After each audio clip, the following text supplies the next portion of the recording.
So I was thinking about a post that I made on social media a while ago that got a lot of feedback.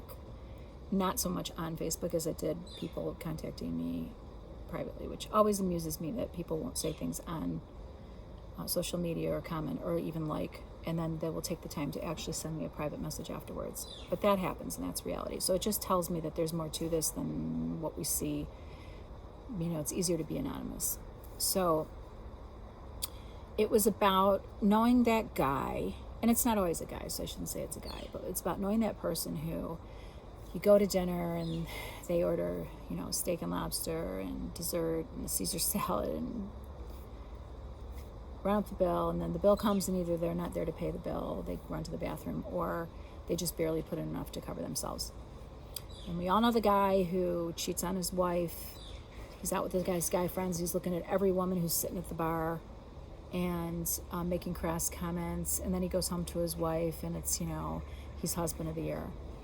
And we all know the guy or the person, I'm going to say this, we all know the person who cheats at golf, and they go and they move their ball or they change their score, or at the very least, when they retell the story to everybody, it's not how it happened.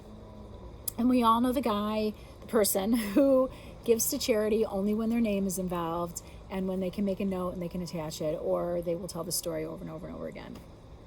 No such thing as a random act of kindness in this person's life. Like, if they did something randomly, they would have to talk about it because it wouldn't be worth it. What would be the point? We all know the guy who either makes racial slurs or completely inappropriate comments, or when they're being said by somebody else, instead of standing up for that person or turning away and walking away, chuckles at it in a way that you can see they're getting some kind of enjoyment. We all know the person who is a bully, who doesn't miss an opportunity to correct somebody and put them down and make sure that there's other people there to witness it. These are all characteristics of people that, I don't really want on my inner circle. And we make up excuses for a lot of them and don't cut them out of our lives because they've been in our lives for a really long time and we know what they're going to do.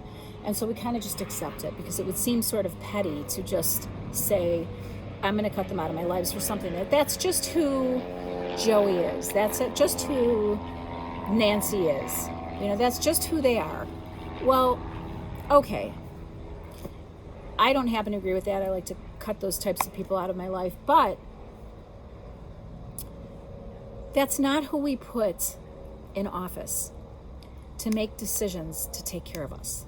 The cheater, the liar, the bully is not who we want making decisions for us. I don't want that person making the decisions for my future, for my family. No, that's not what I want. And if I voted that, if I said I'm going to sign over all of my rights and well-being to you, lying, cheating, stealer, what kind of moron would I be? Well, that's what's happening here. That's who we have running the White House. And he has managed to screw up every relationship with anybody who was worth trusting that he had originally working for him. Any of the people who were the adults in the room who dared to question him are gone. And now he's got friends and family members, basically, people who have financial stake in the game by donating money to him, and then a couple other sycophants who are willing just to compromise whatever good can happen for us to stand in line for him. So yesterday what happened was Trump was asked by a reporter if he would agree to a peaceful transition of power. He would not. He said something, and Google it so you can read it for yourself and see it for yourself, because in the past week there's been 10 times he's made comments like this. And this is how he works. The first time he says something outrageous, he does it to test the market. So he says something completely outrageous, and then he sits back and watches Fox News and sees what his people say about it. And then he watches all of the CNNs and the MSNBCs, and he says, well, how crazy are they going over this? And what are his people's responses to this?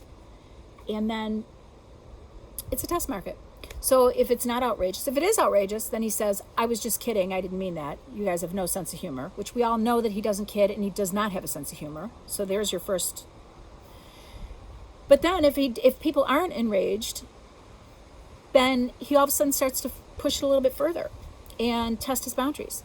So in the past week, there's been like 10 different incidents where he's talked about he is methodically dismantling the credibility of this election.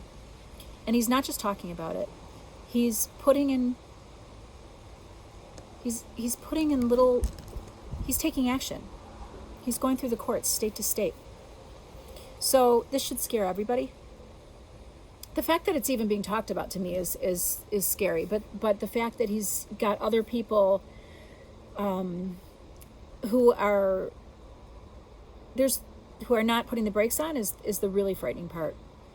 Today, a couple people came out and there were a couple tweets about it. Mitch McConnell said something, and Ben Sass, who I can't stand, he's like a little freaking pocket version of Rush Limbaugh as far as I'm concerned. He's like, sometimes the president uses bad words.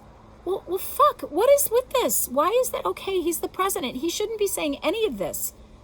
We shouldn't have to rationalize for him. That's not the way this works. So, educate yourself. Use Google. It's on this thing, the internet, the www, World Wide Web thing. And we can do the research and watch it with our own eyes. Make your own opinions. But this is not about left or right, conservative or Republican. This is real shit, and it's happening, people. This is not an exaggeration. This isn't an overly exaggerated, dramatic, hyperbolic little rant here. This is really happening, and I know a lot of people don't want to hear the shit. I get it, but I follow this stuff and have been for a very, very, very long time, and it's like I just don't know what else to do except for just to kind of keep ranting and hoping that somebody's going to realize that this is as bad as some of us really believe. Vote.